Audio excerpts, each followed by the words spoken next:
You are avoiding someone. It is not something you consciously planned. It simply happened.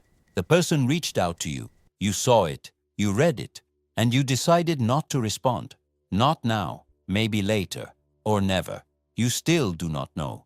What you do know is that responding would require a conversation, and the conversation would require explanations, and the explanations would require confrontation.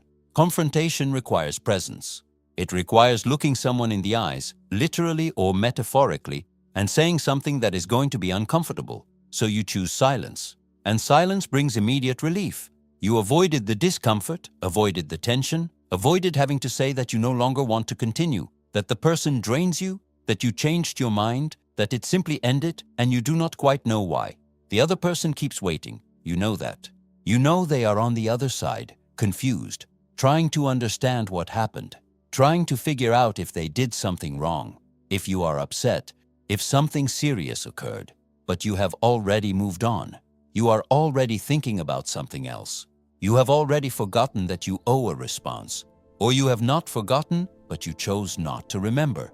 And something remains suspended in the air, a rupture that was never named, a bond that ended without ever having officially ended. The person does not know if they were dismissed, if you are merely busy, if you will eventually come back. You say nothing.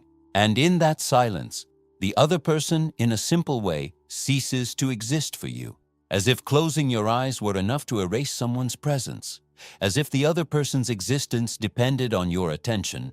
And you call this preserving your peace, setting healthy boundaries, prioritizing your emotional well-being. All of that sounds reasonable, mature, even virtuous. But notice, the peace you conquered has a strange taste. It comes accompanied by something you cannot quite name, a void, a feeling that something important was lost, but you do not quite know what. It is not just you. Everyone has done this, multiple times, in multiple contexts. A friendship that gradually cooled off.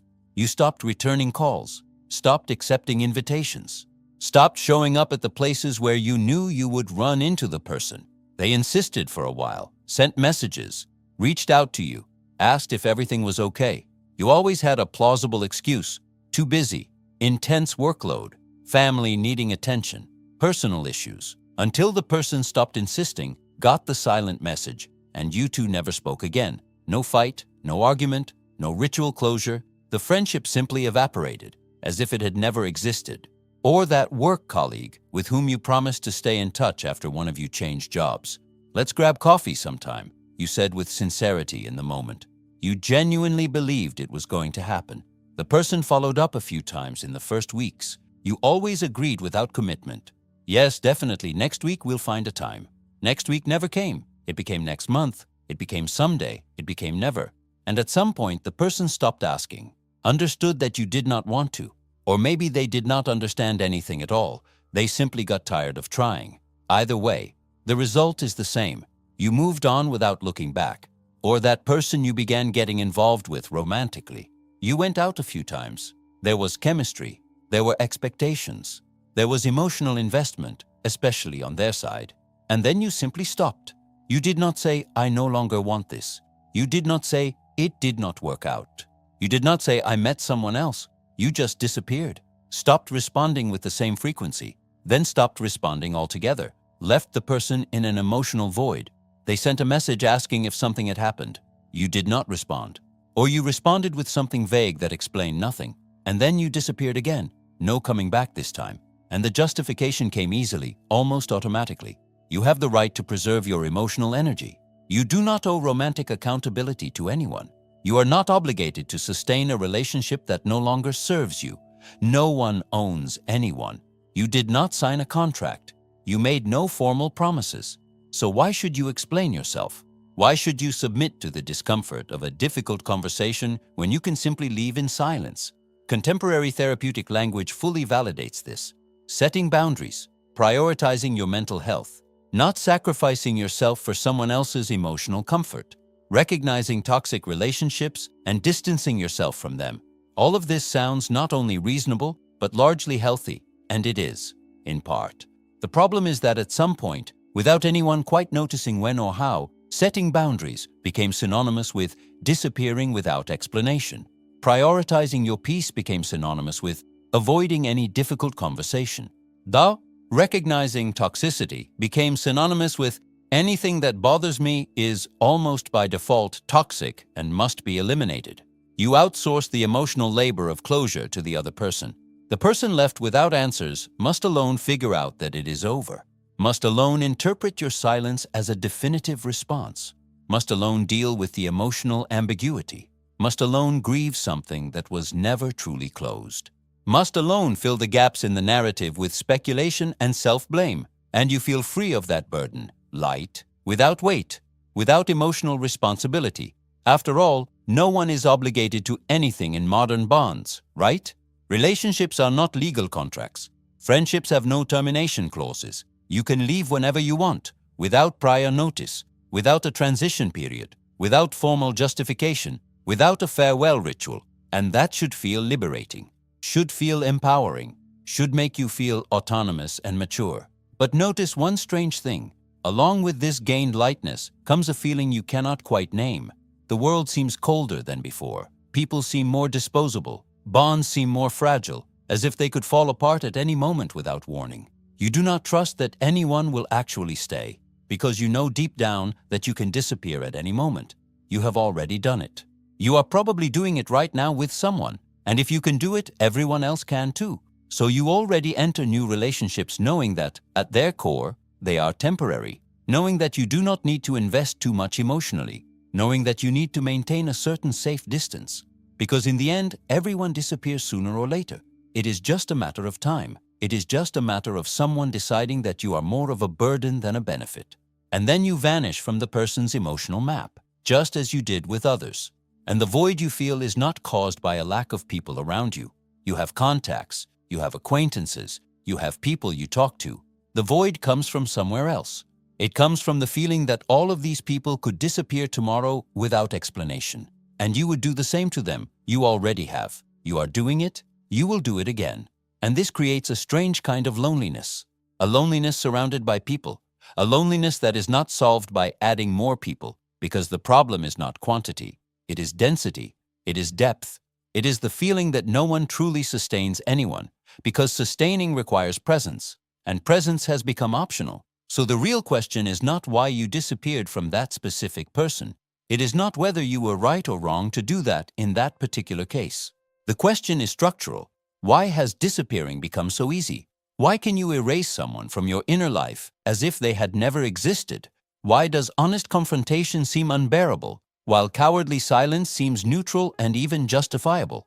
Why has looking someone in the eyes and saying, "I no longer want to continue this," become more violent and cruel than simply directly disappearing without explanation? And above all, why, after doing this many times, with many people, in many different contexts, do you still feel empty at your core? If the goal was to protect your emotional peace, why did the peace never truly come? Why, instead of hard-won serenity, came a kind of anesthesia accompanied by emptiness? Perhaps because the problem is not you alone. Perhaps it is something bigger, something systemic, something structural that turned the other person into a disposable obstacle, and you need to see what is happening. You need to understand the invisible mechanism operating through you without your clear awareness of it. Byung-Chul Han is a South Korean philosopher based in Germany who has produced a series of short, dense, almost prophetic books about precisely the moment we are living in right now. This is not abstract academic philosophy.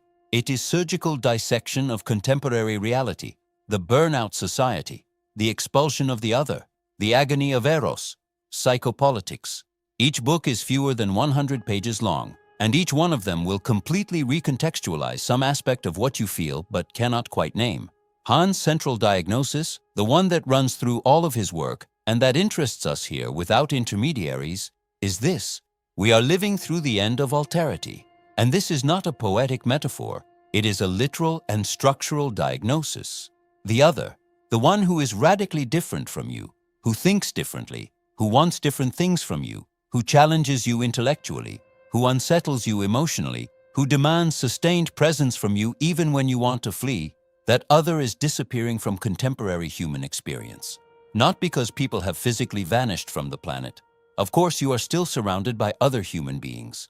But because modern cultural structure has consistently eliminated the ontological function of the other has ceased to be an ethical presence that calls me into question and transforms me. The other has become one of two things: either a narcissistic mirror that confirms and validates me, and this one I keep close, or an irritating obstacle that slows me down and drains my energy, and this one I eliminate without ceremony. And this is not your individual conscious choice. It is not a personal moral failing. It is an invisible cultural mechanism operating in all of us without explicit permission. You did not logically decide that the other is disposable. You were quietly shaped by a culture that no longer sustains the encounter with alterity as a fundamental value. And now, let us see exactly how this mechanism works in the practice of your life. Think honestly about the last time you had a real difficult conversation with someone, not an explosive argument.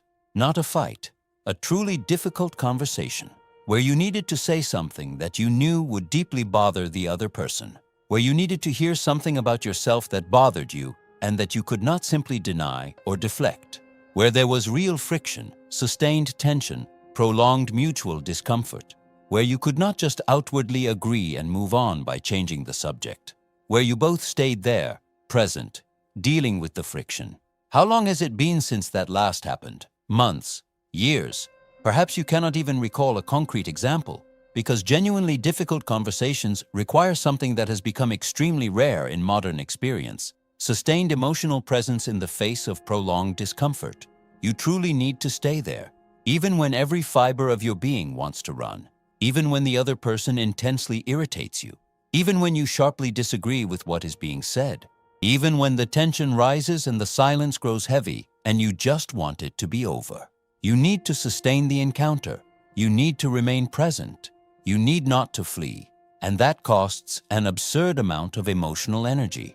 Far, far more energy than simply disappearing and avoiding the conversation altogether. Han describes this phenomenon as structural intolerance of discomfort. Contemporary society has consistently eliminated all cultural rituals of sustained friction. You no longer have to coexist involuntarily with those who think completely differently from you. You can leave the group. You can avoid the encounters. You can cut contact. You can block. You can disappear. And the culture not only permits this, but decisively encourages and validates it as a sign of emotional maturity and healthy self-care. And every time you do that, every time you choose the easy cut instead of the difficult sustaining, the emotional muscle of sustaining atrophies a little more. It gets a little weaker, until a point is reached where any friction, however small, seems entirely unbearable. Any discomfort seems like intentional aggression. Any legitimate demand from the other seems like emotional abuse that you have every right to reject. And then you begin calling virtuous self-care what is in fact a growing inability to deal with reality. Because reality, by definition, always has friction, always has elements that do not fit together precisely, always has tension, always has something that bothers you. The real other, not the idealized other who exists only in your imagination, not the edited other you construct in thought. The real, concrete, present other will always demand something from you, will always challenge you in some way, will always show you, sometimes in extreme ways, that you are not the absolute center of the universe, will always have moments where their needs conflict with yours.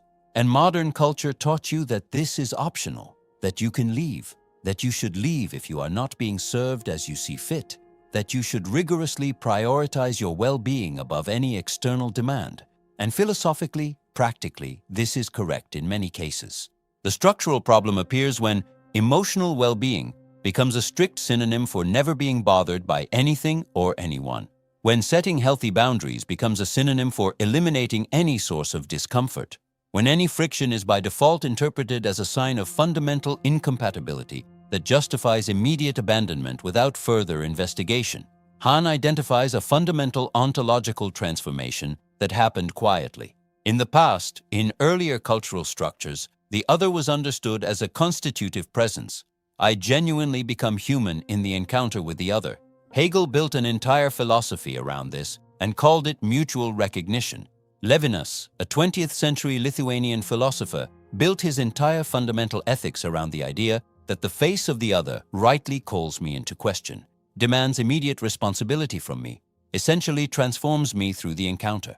But all of this presupposes that the other has real ontological weight, that their existence matters centrally, that I cannot simply ignore or eliminate them without serious existential consequence. Contemporary society has reversed this in an extreme way.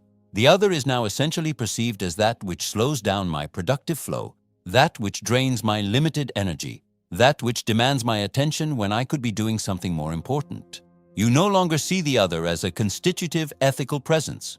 You essentially see them as a logistical disruption to your life project, and logistical disruptions are organically eliminated as soon as possible to optimize efficiency. Notice carefully what you call emotional peace. It is not serenity conquered through inner work. It is not balance sustained in the presence of conflict. At its core, it is the absence of confrontation. It is the absence of external demand. It is, at the limit, the complete absence of the other. Peace has strictly become synonymous with voluntarily curated solitude, with not having to deal with anyone's demands, with owing nothing to anyone, with not being held emotionally accountable, with not being bothered in your preferences. This is not peace in the classical philosophical sense. It is an emotional vacuum. And in practice, the vacuum brings relief at first. The absence of external pressure brings immediate relief. But then certainly comes the void. A void that you try to fill with more activities, more projects, more self-optimization. Because real substantive peace is, as a requirement, sustained in the presence of the other. It is conquered in the difficult encounter, not in the facilitated escape. When you continuously avoid the necessary confrontation, you do not gain lasting peace. You gain temporary anesthesia. And when the anesthesia wears off, the void returns, generally worse than before. Han reveals the invisible cultural mechanism operating here. Contemporary culture has quietly redefined relational responsibility as an unnecessary and even harmful burden that you have every right to dispense with.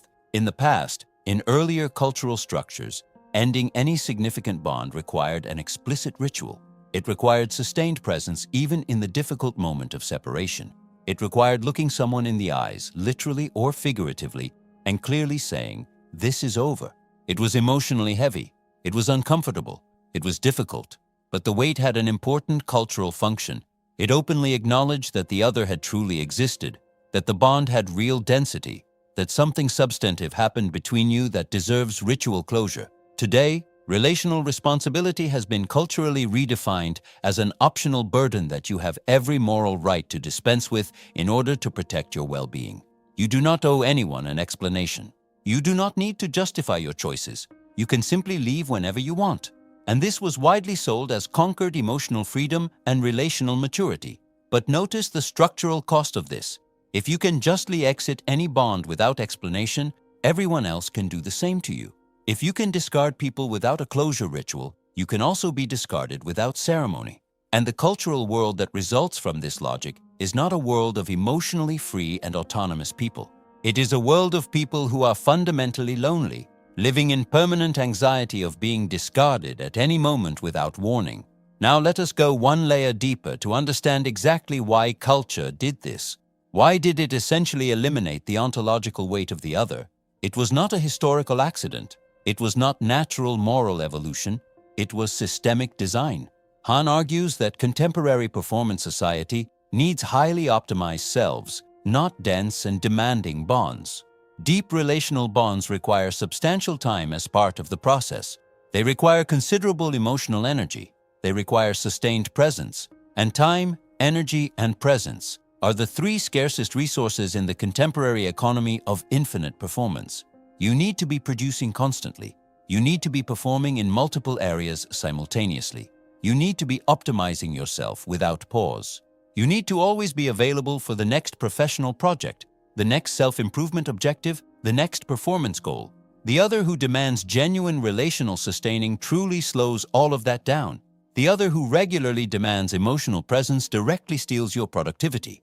The other who has their own needs that conflict with yours represents friction in your optimization project. So culture consistently taught you, through 1,000 different channels, to eliminate relational friction, to instantly cut what does not serve without fault, to immediately leave what is emotionally heavy. And it called this, for convenience, healing toxic relationships and setting healthy boundaries. And a significant part of that is legitimately true.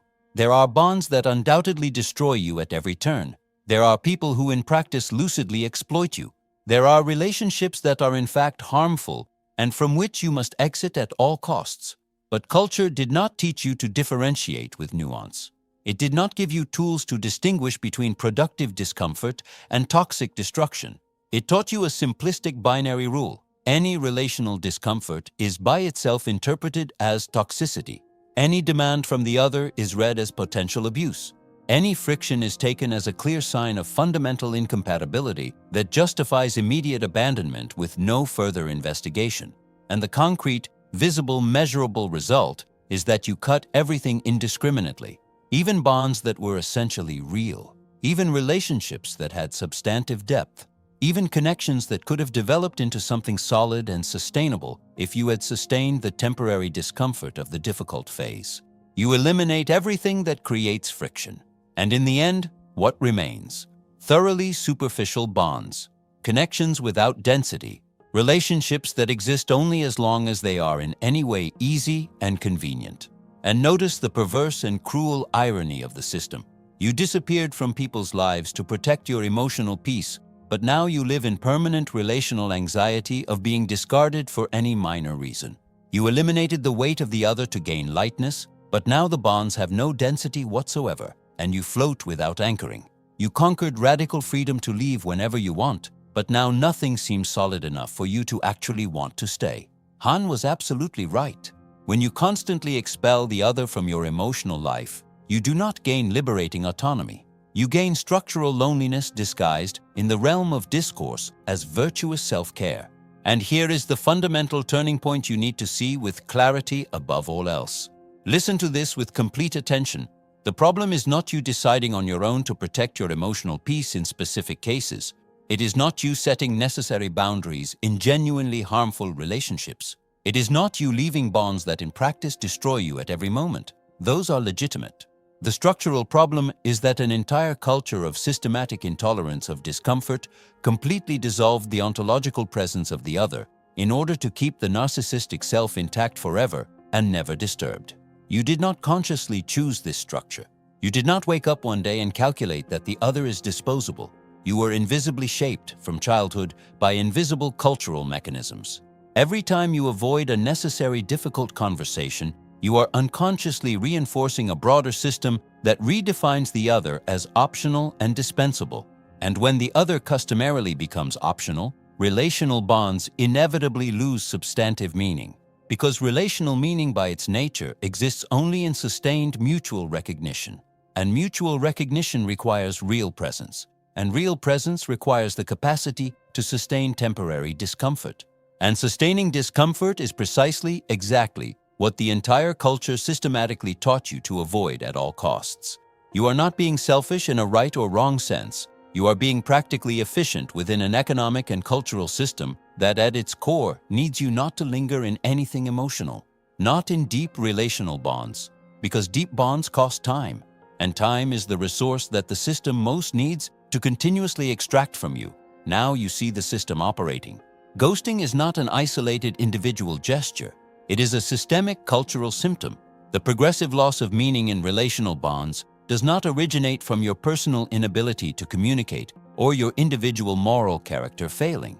It originates in the structure of an entire cultural environment that essentially redefined relational responsibility as unnecessary weight, the encounter with the other as an avoidable risk, and genuine alterity as an obstacle to the narcissistic project of self-optimization. When honest confrontation is commonly perceived as an intolerable threat to personal emotional stability, silent exclusion as a natural unfolding replaces difficult dialogue as the default strategy. And what remains of this logic is not free and relationally autonomous people in the field of affection. They are isolated selves, floating without anchoring in bonds altogether devoid of ontological density, living in permanent anxiety of being discarded at any moment without warning or explanation. Han is not saying in the moral field that you should sustain every bond that appears in your life. He is not saying that leaving relationships is always unfairly wrong. He is diagnosing within the logic of the system that an entire culture that routinely made the other disposable without a closure ritual produced an entire generation that truly no longer knows how to sustain relational presence. That confuses at a deep level peace with the absence of the other.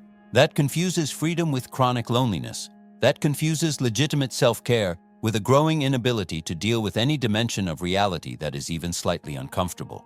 And notice carefully the question that hangs suspended without an easy answer. If the other can disappear from your life with such systemic ease, without warning, without explanation, without ritual, what remains concretely of the experience of relationship? If you can be justly discarded without ceremony at any moment, how do you invest in anything emotionally? How do you genuinely trust? How do you truly open yourself up? How do you build something with ontological density? The honest and brutal answer is, you do not truly trust. You do not actually invest in the affective sphere. You do not truly open yourself up. You protect yourself as a precaution. You maintain a safe emotional distance. You already enter all new bonds, knowing implicitly that they are at their core temporary and conditional, knowing that you should not invest too much in the affective sphere, knowing that you need to always maintain a certain strategic reserve. Because in the end, everyone disappears sooner or later. It is only a matter of time. It is only a matter of you beginning to be more of a burden than a benefit. And then you vanish from the person's emotional map without ceremony, exactly as you did with others, exactly as you are probably doing right now with someone. And the specific void you feel is not caused by a quantitative absence of people around you. You have various contacts, you have acquaintances in many areas. You have people with whom you converse recurrently about many subjects. The void comes from a completely different source. It comes from the structural feeling that all of these present people could disappear tomorrow without explanation, and you would do precisely the same to them without moral hesitation. You have done it multiple times. You are doing it now. You will inevitably do it again. And this creates a very specific type of loneliness, a paradoxical loneliness surrounded by people. A loneliness that is not solved by adding more contacts, because the fundamental problem is not numerical quantity, it is ontological density. It is substantive depth. It is the structural feeling that no one concretely sustains anyone in the affective sphere, because sustaining requires real presence, and presence has become optional according to the culture, dispensable, even inconvenient in the project of perpetual self-optimization. So the question that remains is not, should I go back to speaking with the people I ghosted? That is the wrong question. Too small. The real structural question is, can you still sustain relational presence in the face of necessary discomfort? Do you still have the emotional muscle to have a genuinely difficult conversation without fleeing into silence? Can you still look the other in the eyes, literally or metaphorically, and honestly say, I no longer want to continue this, instead of simply disappearing? Can you still recognize that the other truly existed, that the bond had real density, even though it is now legitimately over? Or has the cultural possibility of simply disappearing without ceremony already captured you so completely that you can no longer even imagine an alternative? Because if you truly can no longer sustain the difficult encounter, if you have truly lost the capacity to remain present in necessary discomfort, you have not gained emotional freedom. You have lost the basic capacity to experience genuine relational presence. And a cultural world without real relational presence is not a world of free and autonomous selves. It is a world of emotional ghosts avoiding one another, anxiously waiting to be discarded at any moment. Byung-Chul Han does not offer a practical solution. There is no list of steps. There is no transformation method.